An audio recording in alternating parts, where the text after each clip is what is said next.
তোমার জীবনের সবচেয়ে বড় শক্তি কি ছিল? আমি জানি না অন্য কে কি বলবে। আমি নিশ্চিত করে তোমাদের বলতে পারি, আমি যে কোনো জায়গায় বলবো, যে কোনো পরিস্থিতিতে বলবো, আমার জীবনের সবচেয়ে বড় শক্তি ছিল আমার মায়ের দোয়া।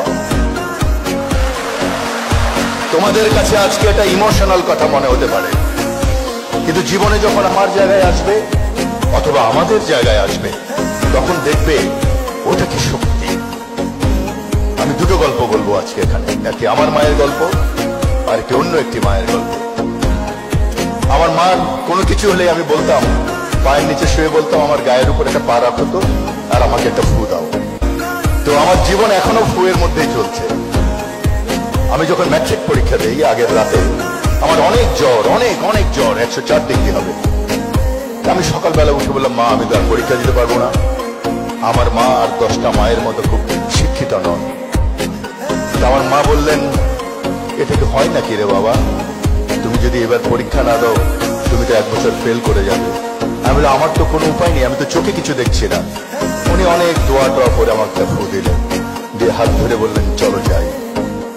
পরীক্ষা 3 ঘন্টার জায়গায় প্রায় 2 ঘন্টা পরীক্ষা দিয়ে বেরিয়ে গেলাম। বাইরে মানে বিপর্যস্ত মা বসে আছেন, আমার ছেলে কি করছে ভিতরে। বাইরে বেরোলাম, বললো, কি পরীক্ষা শেষ হয়েছে, সব প্রশ্নের উত্তর দিয়েছো? আমি বললাম, না, মাত্র 34 প্রশ্নের উত্তর দিয়েছি, 34 নাম্বার। তো বলে, পাস কততে? আমি বললাম, পাস তো 33-এ। আমি বললাম, মা তোমার ফুয়ে আর কোনো কাজ হবে না। বলে, আচ্ছা কাজ না হোক, আসলে একটা ফু দেই। এবার ফুটে একটা নামাজ পড়ে দেই। ওখানে 2 রাকাত নামাজ পড়লেন, একটা ফু দিলেন সারা গায়ে। বিলিভ মি, এটা হয়তো এটা এক ধরনের কাকতালীয় ব্যাপার হতেই পারে, কিন্তু আমি আজও বিশ্বাস করি 34-এ পেয়েছিলাম। সো আনিসুল হকের জীবনে ওই মার দোয়া দিয়ে আমার সারা জীবন, এখনো কোনো কিছু হলে মায়ের কবরের কাছে যাই, যে দাঁড়াই। এই কি বলে, এই মেয়রের পদে আমি দাঁড়াবো না ঠিক করছিলাম, যে না, আমার দ্বারা তো খুব কঠিন একটি কাজ, আর আমি মানসিকভাবে তৈরি নই। তো আমার বাবার বয়স 95। বাবাকে যে বললাম, বাবা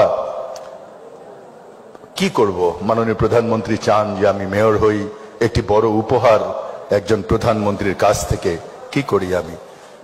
বলে, তোমার মায়ের কাছে যাও। তো আমি বলি, মা তো কবরে। বলে, ওইখান থেকে ফু দিবে, ঘুরে আসো। তো বুঝলাম বুড়া বোধহয় আগের দিন রাত্রে বুড়িকে স্বপ্ন দেখছে। আরেকটি মায়ের গল্প বলি। এই মায়ের গল্প তোমরা অনেক পড়েছ, শুধু মাই পারে এটা করতে। 71 সাল 15ই আগস্ট একটি ছেলে রমনা থানায় আটকে গেছে। মাকে খবর পাঠানো হয়েছে যে ছেলেকে অ্যারেস্ট করা হয়েছে, কারণ সে মুক্তিযুদ্ধের কাজ করতে চায়। বাকের নাম ছেলেটির। ছুটে গেছে মা।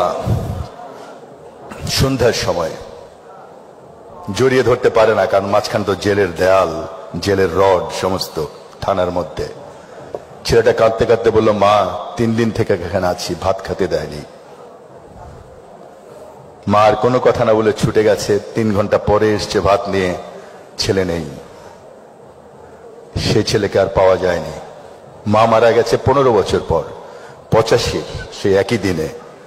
এই 15 বছর সেই মা একটি ভাত খায়নি, একটি লোকমাও ভাত খায়নি, কারণ সে তার ছেলে বাকেরকে খাওয়া পা দিতে পারেনি। এই হলো মা।